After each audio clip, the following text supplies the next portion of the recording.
बरेली की एसडीएम ज्योति मौर्य और उनके पति आलोक मौर्य के बीच चल रहे विवाद के दौरान ऐसे कई मामले सामने आए हैं जो इसी तरह की लगभग एक जैसी घटना से प्रेरित लगते हैं।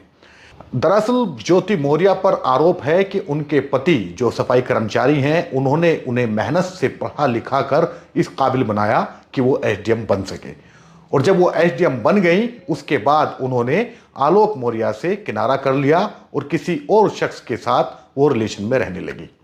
इसके बाद आलोक मौर्य के रोते हुए फुटेज भी आपने देखे होंगे, उनके जो बयान हैं वो भी आपने देखे होंगे, किस तरह उनकी आंखों से ज्योति मौर्य की बेवफाई का दर्द आंसू बनकर बहा है, ये भी आपने देखा होगा।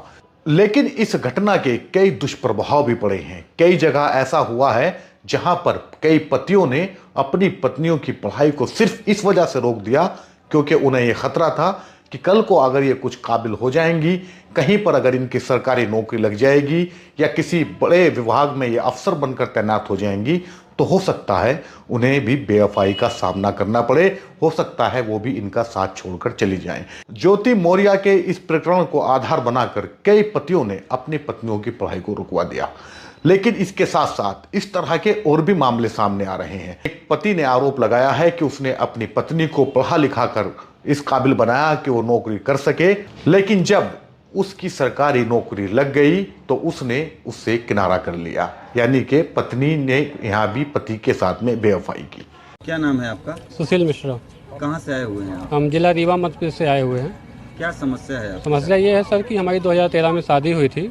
लड़की रहने वाली रीवा की है, अनंतपुर की है। उसको हमने पढ़ाया लिखाया शादी के बाद जब ये सैनिक स्कूल अमेठी में नर्स हो गई तो यही एक शिक्षक के साथ अपना अडल्ट्री रिलेशन बना रखी है। शिक्षक मार्कंडेय पांडे जो कि यहाँ गणित के टीजीटी हैं। पदस्थापना के बाद मेरी पत्नी को षड्यंत्र, साजिश, छल कपट, बेईमानीपूर्ण आशय से मेरी पत्नी को शादी के लिए बरगला लिए हैं। हमारा वैवाहिक संबंध विच्छेद करके मेरी पत्नी के साथ शादी करना चाहते हैं, जिसकी शिकायत हमने माननीय पुलिस अधीक्षक महोदय, जिलाधिकारी महोदय, एडीएम साहब को कई बार दिया, विभाग में कई बार दिया, लेकिन आज तक कोई सुनवाई नहीं हुई। मैं बहुत परेशान हो चुका हूँ मानसिक रूप से। हमें लगातार 2 साल से प्रताड़ित किया जा रहा, बहुत ही ज़्यादा। क्या करते हैं आप? मैं बेरोजगार साहब। नहीं तो शादी जब आपकी हुई तब ये क्या तब हम लोग दोनों लोग पढ़ाई करते थे। उसके बाद कैसे यहाँ उसके बाद जब से ये 2021 में पदस्थापना हुई है, इसकी पदस्थापना के बाद से ही हमको लगातार हमारे साथ दुर्व्यवहार हो रहा है। आज तक हमने कई बार शिकायत की, लेकिन कहीं से कोई सुनवाई नहीं हो रही है। स्कूल प्रशासन हमें रोक लगा रखी है बिना किसी न्यायालय के आदेश से। आज 2 साल से स्कूल प्रबंधन हमको ना तो पत्नी के कमरे में जाने दे रही है, ना ही हमारी बिटिया से मिलने दे रही है। 5 साल की हमारी एक बच्ची है। अभी शादी पहले वो पढ़ी लिखी नहीं थी क्या है? शादी के बाद वो केवल क्लास 12th में थी। शादी के बाद हमने पढ़ाया, उसके नाम हमने एक ज़मीन लिया है, रीवा में प्लाट है, रजिस्ट्री है।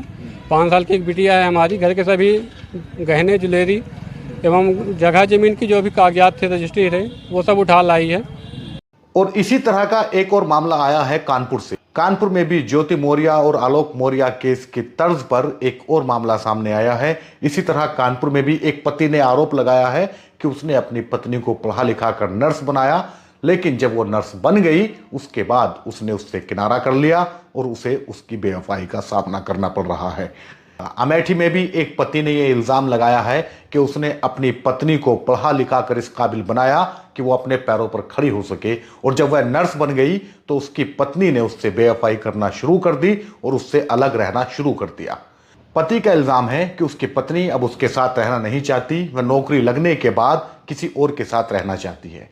वहीं इन सारी घटनाओं को देखते हुए कन्नौज में एक ऐसा मामला सामने आया जहां पर एक पति इस कदर अपनी पत्नी की बेवफाई से भयभीत हो गया कि उसने अपनी पत्नी की पढ़ाई लिखाई बीच में ही रुकवा दी।